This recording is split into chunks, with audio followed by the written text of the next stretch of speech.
Hey, and welcome to Smart Office, weekly tips and tricks to work around Microsoft Office applications. How to move tabs out on task pane in Microsoft Office applications. Are you one of the persons that use a lot of task panes that are available in Microsoft Office applications? Opening one task pane on top of the other can get too confusing for us to work with. Well, now the solution is available when it comes to using multiple task panes.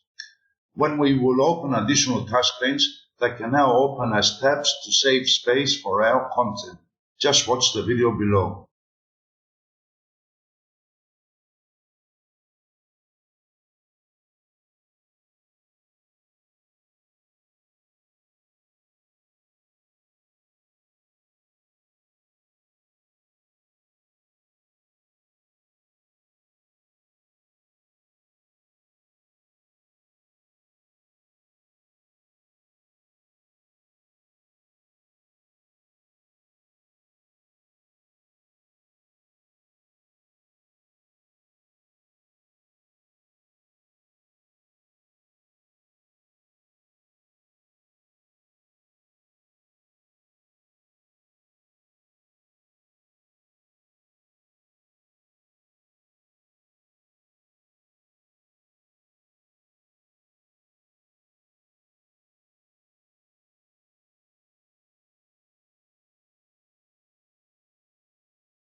Thank you for watching.